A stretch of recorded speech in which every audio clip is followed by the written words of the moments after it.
Hi guys, welcome and welcome back to our YouTube channel that Bengali Nakra।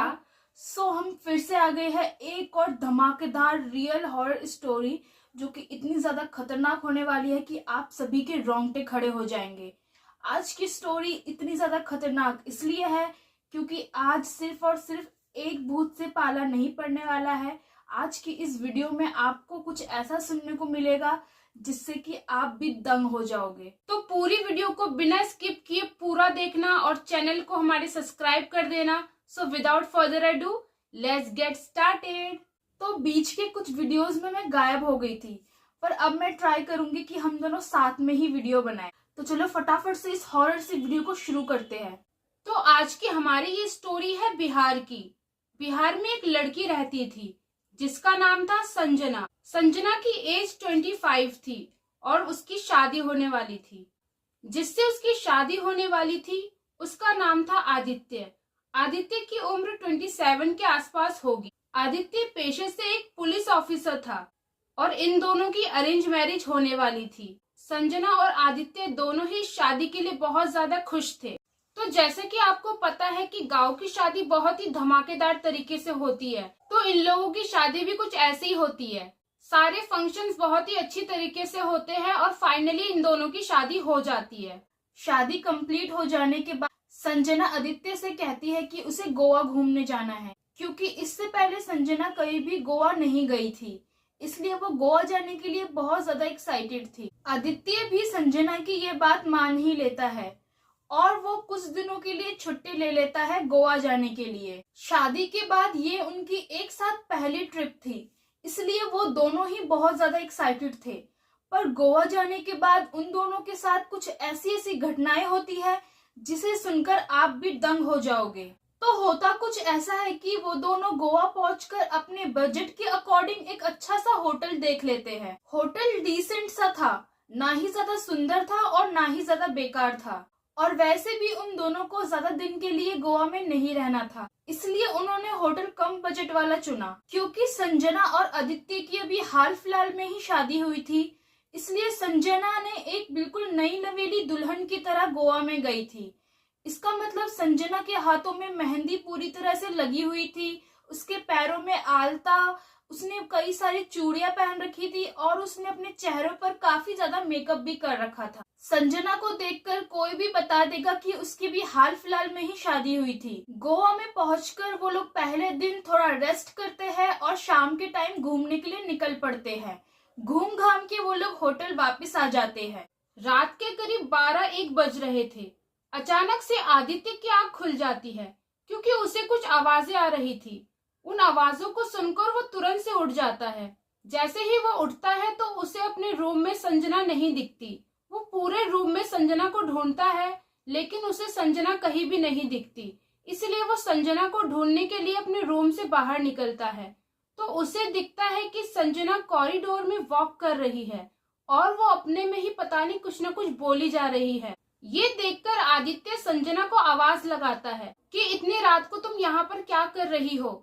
तो आपको पता है संजना उसे बहुत ही बुरी तरह से घूरने लगती है। आदित्य फिर से पूछता है कि तुम इतनी रात में यहाँ क्या कर रही हो। तो संजना उसकी बात का कोई भी जवाब नहीं देती और वापस से अपने रूम में आके सो जाती है। आदित्य को लगता है कि शायद इसे नींद नहीं आ रही होगी, इसलिए वॉकिंग कर रही थी। ये सोचकर आदित्य भी रूम में जाके सो जाता है। सुबह उठकर आदित्य संजना से पूछता है कि तुम रात को कॉरिडोर में क्या कर रही थी। ये क्वेश्चन सुनकर संजना थोड़ा घबराने लगती है और आदित्य की इस बात को टालने लगती है। संजना आदित्य की इस बात को टाल देती है और यहाँ वहाँ की बातें करने लगती है। ये था उनका गोवा में सेकंड डे। सुबह सुबह आदित्य संजना को सारा रूटीन बता देता है कि आज हम दिन में कहाँ कहाँ जाने वाले हैं। सबसे पहले आदित्य संजना से कहता है कि आज हम सबसे पहले सुबह चर्च जाएंगे, चर्च के बाद हम बीचेस वगैरह में जाएंगे। चर्च का नाम सुनते ही संजना के हाव भाव बदल जाते हैं। वो थोड़ा सा घबराने लगती है। वो तुरंत आदित्य को मना कर देती है कि हमें चर्च नहीं जाना चाहिए, क्यों ना हम सुबह सुबह कुछ खाने चले, उसके बाद डायरेक्ट बीच में चलेंगे। वो उसे कहती है कि हमें गोवा में बीचेस वगैरह में ज्यादा जाना चाहिए जिसके लिए हम यहाँ आए हैं। आदित्य उसकी बात को मान जाता है। पूरा दिन वो दोनों बहुत ज्यादा मजे करते हैं, कैफेज में जाते हैं, बीचेस एक्सप्लोर करते हैं और बहुत सारी फोटोज क्लिक करते हैं और बहुत सारे एक्टिविटीज भी ट्राई करते हैं। पूरा दिन घूमने घामने के बाद वो दोनों बहुत ज्यादा थक जाते हैं, जिसलिए रात के समय में लगभग 9 साढ़े 9 बजे वो लोग होटल वापस आ जाते हैं और होटल में ही खाना वगैरह खा के वो लोग लगभग 10 साढ़े 10 बजे तक सो जाते हैं। अब लगभग रात के 2 ढाई बज रहे थे। पहले की तरह आदित्य की इस बार भी कुछ आवाजों की वजह से नींद खुल जाती है। जैसे ही उसकी आंखें खुलती है वो क्या देखता है कि बगल में संजना नहीं है, लेकिन उसको वो आवाजें रूम के अंदर से ही आ रही थी। तो उसको लगता है फिर से ये जाग गई है और अपने मायके वालों से बात कर रही होगी। आदित्य ने संजना को रूम में चारों ओर देखा, पर उसको संजना वहां पे कहीं पे भी नजर नहीं आई, पर उसको आवाजें रूम के अंदर से ही आ रही थी। आदित्य ने रूम के वॉशरूम में भी चेक किया पर संजना वहां पर भी नहीं थी। गैलरी में भी चेक किया, संजना वहां पर भी नहीं थी। ध्यान से सुनने के बाद आदित्य को ये पता चल जाता है कि ये आवाजें और कहीं से नहीं बल्कि उसी के बेड के नीचे से आ रही है।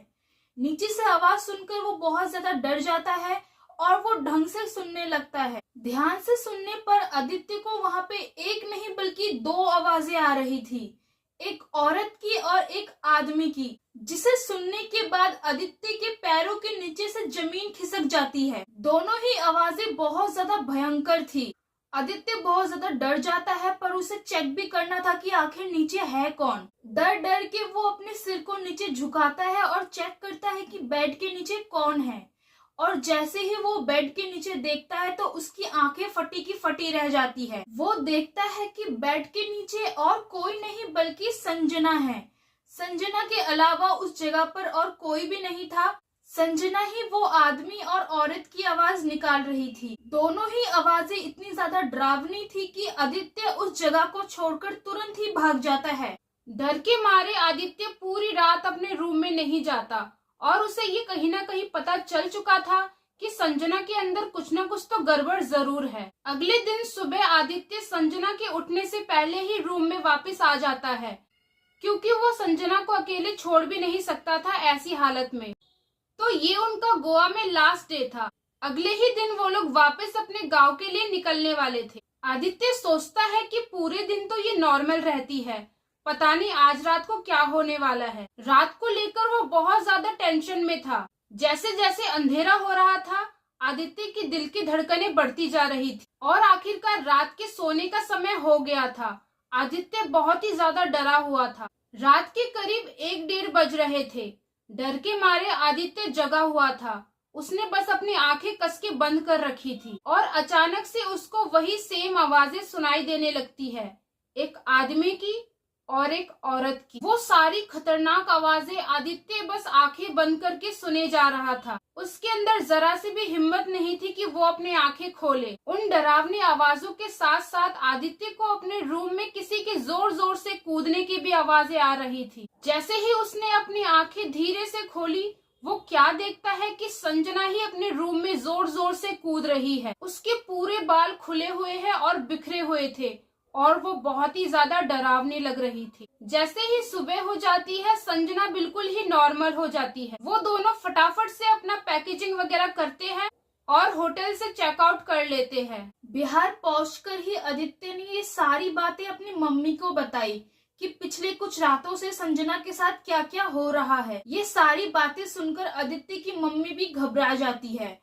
पर वो तुरंत से अपना बस का टिकट कटवाती है और संजना की मम्मी के घर चली जाती है सारे माजरा को पता करने के लिए। आदित्य के मम्मी के पूछने पर संजना की मम्मी उन्हें सारी बातें बता देती है कि संजना के साथ ये सारी चीजें क्यों हो रही है। संजना की मम्मी आदित्य की मम्मी को कुछ ऐसी ऐसी चीजें बताती है जिसे सुनकर वो बिल्कुल शॉक्ड हो जाती है। संजना की मम्मी ने बताया कि ये बात तब की है जब संजना 17-18 साल की थी। संजना की मम्मी ने बताया कि संजना की एक कजन की शादी थी, जिसके लिए वो बहुत ज्यादा एक्साइटेड थी और वो उस शादी को अटेंड करने के लिए अपने कजन के घर गई थी कुछ दिनों के लिए।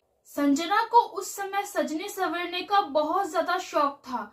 जब भी वो कहीं बाहर निकलती तो बहुत ज्यादा मेकअप करा करती थी और भर भर के परफ्यूम लगाया करती थी।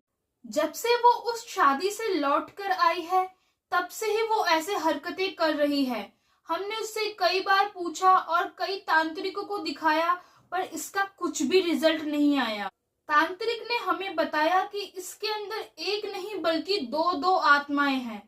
एक तो किसी औरत की और दूसरा और कोई नहीं बल्कि जिन की, जो कि बहुत ज्यादा खतरनाक है। ये दोनों आत्माएं इतनी ज्यादा खतरनाक है कि इसको निकालना मुश्किल है। हमने बहुत ज्यादा ट्राई किया कि संजना को ठीक कर सके पर अब तक हम उसे ठीक नहीं कर पाए। इसी कारण संजना की शादी होने में इतना समय लग गया, वरना उसकी शादी हम 21-22 साल में करा देते। ये सारी बातें सुनकर आदित्य की मम्मी बहुत ज्यादा हैरान हो जाती है, पर वो संजना की मम्मी को बोलती है कि आप चिंता मत करो, हम अपनी बहू को ठीक करने के लिए हर कोशिश करेंगे। आदित्य की मम्मी वापस से अपने घर आ जाती है। आदित्य की मम्मी एक ऐसे तांत्रिक को अपने घर बुलाती है जो कि अपने काम में बहुत ज्यादा एक्सपर्ट होता है। तांत्रिक को घर पर आते देख जो संजना बिल्कुल नॉर्मल बिहेव कर रही थी, अचानक से बहुत ज्यादा घबराने लगती है और अजीब सा बर्ताव करने लगती है। तांत्रिक संजना की यह हालत देखकर तुरंत समझ जाता है कि संजना के अंदर बहुत ही खतरनाक आत्माओं का साया है। तांत्रिक को उन दोनों आत्माओं को संजना के शरीर से निकालने में बहुत ही ज्यादा समय लगता है, क्योंकि वो दोनों ही आत्माएं बहुत ही ज्यादा खतरनाक थी। जैसे तैसे तांत्रिक उस चुड़ैल की आत्मा को संजना के अंदर से निकाल लेता है, लेकिन वो जिन की आत्मा संजना के शरीर से निकलने का बिल्कुल भी नाम नहीं लेती। तांत्रिक उस जेएन से पूछता है कि तू संजना के शरीर में क्यों है और इसके शरीर से क्यों नहीं जा रहा है। तो वो जेएन बोलता है कि मुझे संजना बहुत ही ज्यादा पसंद है और मैं इसके शरीर को छोड़कर कहीं भी नहीं जाऊंगा। उस तांत्रिक को संजना के अंदर से उस जेएन की आत्मा को निकालने में करीब 2-3 महीने लग जाते हैं और फाइनली वो जेएन की आत्मा संजना के शरीर से निकल जाती है। उन दोनों खतरनाक आत्माओं की वजह से संजना का शरीर बहुत ही ज्यादा कमजोर हो गया था, लेकिन अब इस इंसिडेंट को करीब 1-2 साल हो गए हैं, इसीलिए संजना अब बिल्कुल ठीक है। सो गाइस, इसी के साथ खत्म होती है आज की हमारी ये हॉरर स्टोरी। अगर आज की ये वीडियो आपको अच्छी लगी हो तो प्लीज इस वीडियो को लाइक और शेयर जरूर कर देना और ऐसे ही खतरनाक रियल हॉरर स्टोरी के लिए हमारे चैनल को सब्सक्राइब करना बिल्कुल मत भूलना। और हाँ, प्यारे प्यारे कमेंट्स भी कर देना। हम आपसे मिलेंगे नेक्स्ट वीडियो में न्यू हॉरर वीडियोस के साथ। तब तक के लिए बाय।